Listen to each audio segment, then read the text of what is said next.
गलत पहचान प्रकट कर जो यौन संबंध बनाते थे उसको अपराध की श्रेणी में पहली बार नरेंद्र मोदी सरकार लाया।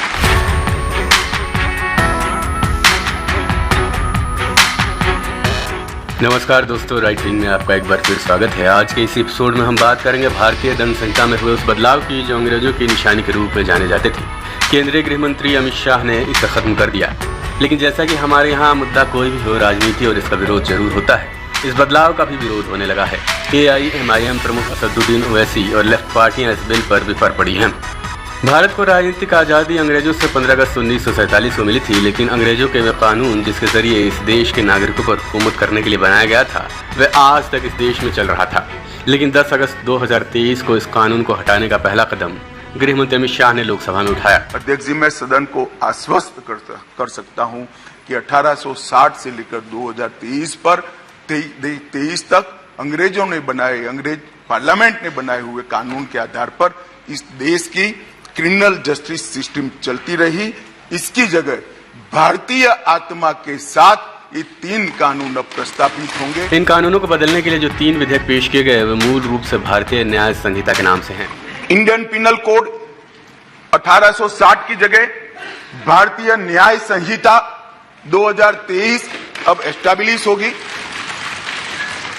क्रिमिनल प्रोसीजर कोड 1898 की जगह भारतीय नागरिक सुरक्षा संहिता प्रस्तावित होगी और इंडियन एविडेंस एक्ट 1872 की जगह भारतीय साक्ष्य अधिनियम 2023 प्रस्तावित होगी। अंग्रेजी हुकूमत के समय के राजद्रोह कानून पर काफी विवाद होता रहता था।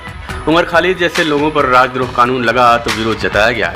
JNU के छात्र रहे उमर खालिद पर विश्वविद्यालय परिसर में देश विरोधी नारे लगाने के लिए राजद्रोह का केस दर्ज किया गया था। उस वक्त यही कहा जा रहा था कि आज़ादी से पहले के इस कानून की अब जरूरत क्या है। गृह मंत्री अमित शाह ने लोकसभा में भारतीय न्याय संहिता 2023 का प्रस्ताव रखा।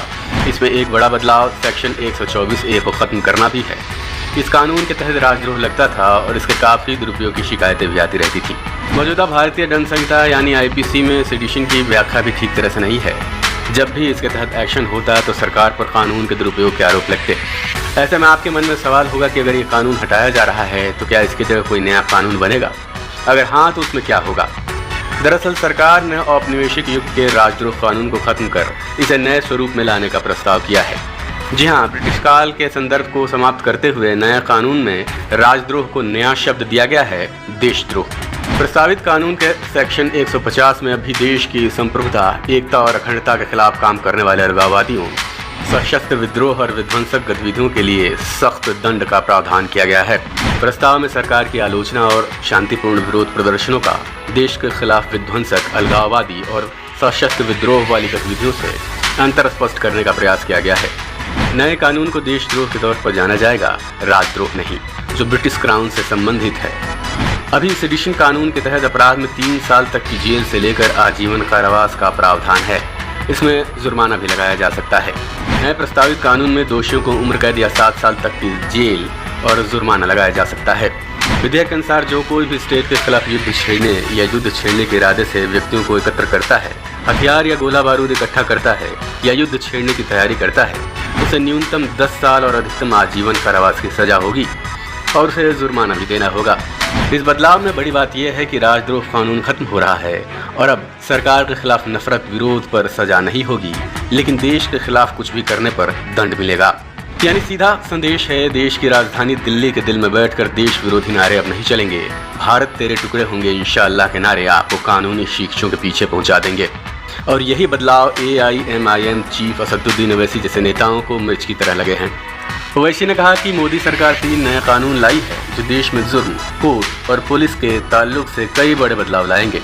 इसमें कोई शक नहीं कि ये कानून सरकार को और गैर मामूली ताकत देंगे और मासूम शहरियों के हुकूक के साथ खिलवाड़ करेंगे।